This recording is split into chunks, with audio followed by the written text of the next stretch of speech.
Esta historia nos la manda una mujer que prefirió guardar su anonimato, así que la llamaremos Alondra.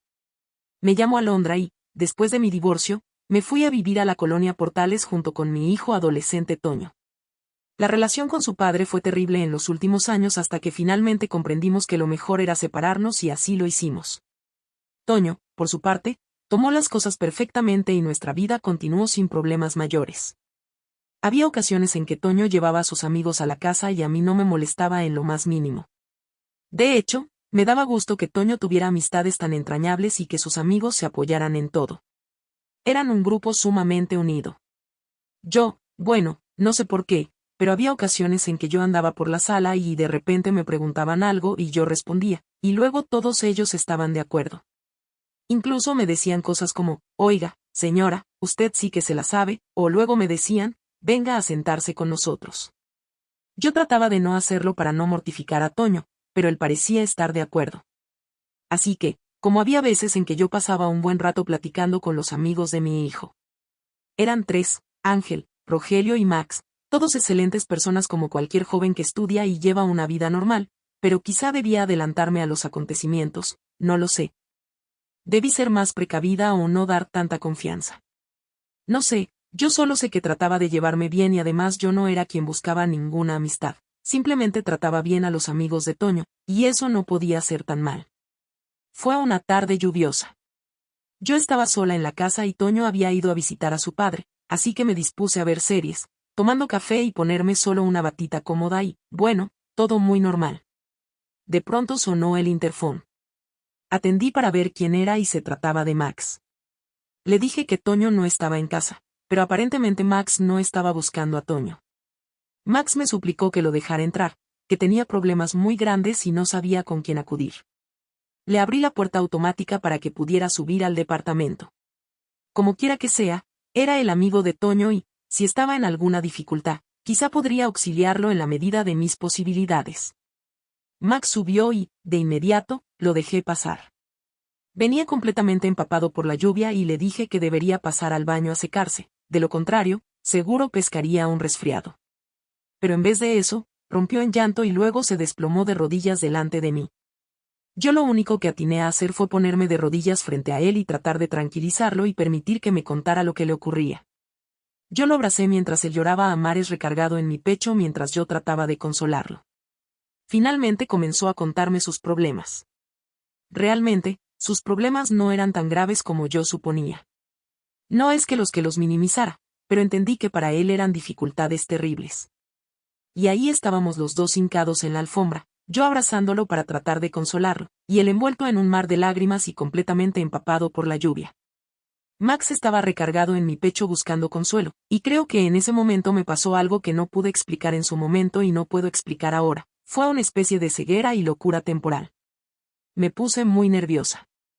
Yo sabía que tenía que quitarme inmediatamente de ahí o, de lo contrario, definitivamente algo sucedería, algo que no debería suceder y algo que ni siquiera debería estar pasando. O sea, para empezar, Max ni siquiera debería estar en mi casa cuando Toño no estaba. De pronto, sucedió lo que yo no quería que sucediera, o tal vez sí quería que sucediera. ¡Demonios! No sé cómo es que estaba yo metida en este predicamento. Solo vi a Max levantar su rostro y comenzó a aproximarlo al mío. Yo debí resistirme a su rostro y comenzó a aproximarlo al mío. Yo debí resistirme a esta estupidez, no sé por qué correspondía. O sea, afuera la lluvia seguía cayendo como un diluvio interminable y adentro se cortó la energía eléctrica. Y en la oscuridad de una tarde lluviosa ocurrió lo indecible. Max simplemente decidió encontrar las respuestas a sus problemas en lo profundo de mi corazón y se adentró en él tanto como pudo y yo lo permití. Fueron alrededor de 40 minutos de una tormenta imparable. Yo podía sentir toda la electricidad de los relámpagos muy profundo en mi alma. Se formaron ríos salvajes de aquella torrencial precipitación que logró mojarlo todo a su paso, como lo hacen las tormentas más agresivas de la temporada, y todo se consumó.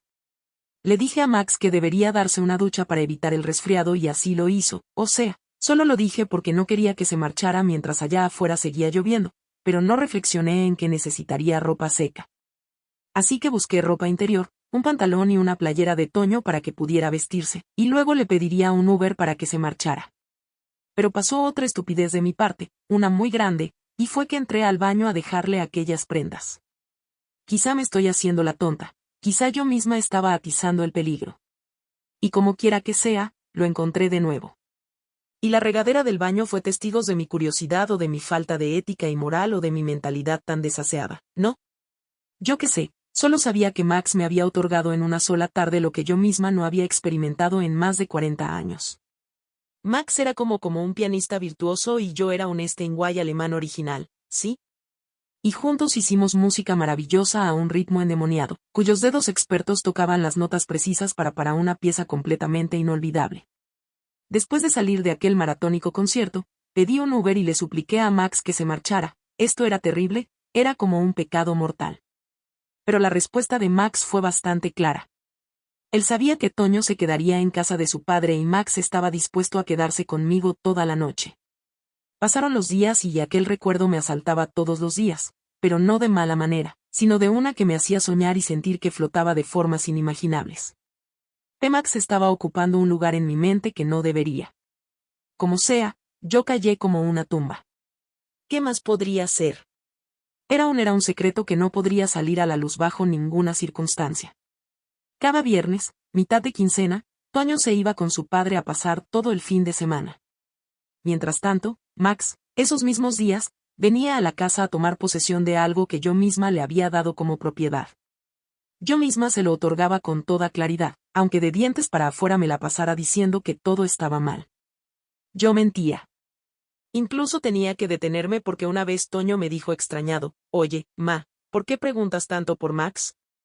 Yo ni supe qué responder, probablemente contesté una estupidez o algo para salir al paso. Lo que fuera con tal de mantener en secreto lo que a Max y a mí nos unía. Mi familia, mis amistades y el resto de la gente comenzó a notar un cambio en mí. Ahora compraba ropa un poco más, no sé cómo decirlo, más relajada. Faldas más cortas, blusas con escote y cosas de esa naturaleza, y yo me sentía fantástica. Un día Max llegó en uno de nuestros viernes especiales y todo ocurrió como siempre ocurría, pero sucedió algo que yo no tenía en el radar, y fue que Max trajo consigo una botella de vino. Yo realmente no tomo alcohol, pero Max me tenía tan encandilada que yo estaba dispuesta a hacer cualquier cosa que me pidiera tal y como siempre sucedía. Yo hacía cualquier cosa que él quisiera, incluso si era demasiado exagerada o quizás hasta turbia. Estuvimos platicando mientras bebíamos, sin embargo, yo realmente me sentía mareada, pero no con el mareo natural producto de la ingesta de alcohol, era algo más fuerte. No sé lo que me estaba ocurriendo. De pronto, yo estaba demasiado mareada, pero claramente escuché que sonaba el interfón y Max lo contestó y abrió la puerta de la calle. Minutos más tarde, Ángel y Rogelio, los otros dos amigos de Toño, ingresaban al departamento. Yo no entendía lo que sucedía, de hecho. No supe ni qué actitud tomar porque se suponía que Max y yo guardábamos celosamente el secreto que nos unía por razones obvias. Pero aquella bebida, que ya ni sé si era vino o tenía algo más, me estaba haciendo un efecto desconocido para mí. Yo comencé a actuar de una manera que no lo haría, aunque sí lo pensara. Momentos más tarde yo me perdí, me perdí completamente en algo que no debería ser, o en algo completamente prohibido, en la epítome de la indecencia y de la suciedad mental. Y simplemente me dejé llevar por Ángel y Rogelio, quienes supieron hacer de mi existencia lo que solo había imaginado en mis sueños más desasiados y oscuros. Mi mente estaba dividida en dos. Por una parte, la que me gritaba que me detuviera porque eso era un pecado espantoso, y la otra que me exigía que continuara hasta el final. Como sea, los tres amigos de Toño me llevaron por caminos insospechados que yo caminé sin importarme nada. Yo no pude ni caminar al día siguiente, me dolía la mandíbula, tenía calambres por todas partes, pero tenía una maldita sensación de paz indescriptible. Días más tarde me molesté muchísimo con Max. Le dije que no hacía falta que me pusiera cosas en la bebida, que solo bastaba con decirme lo que tenía planeado y yo lo haría. Ustedes quizá van a juzgarme y lo harán con toda la razón del mundo. Dirán que soy una loca enferma o cualquier cosa y lo acepto, tienen razón. No debí hacerlo, debí negarme desde el principio, ¿no? Así que tomé la decisión de terminar con todo eso de una vez por todas antes de que Toño se enterara de lo que había entre los cuatro.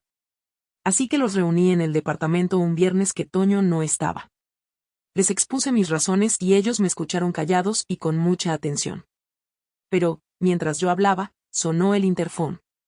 Max, ya con toda la confianza del mundo, lo atendió y abrió la puerta. Yo estaba muerta de miedo. ¿Quién sería? ¿Acaso le dijeron todo a Toño y él estaría subiendo ahora mismo? ¡Demonios! Yo aquí termino mi historia. Lo demás fue demasiado turbio y lo dejo a la imaginación de quien le escuche. Adiós.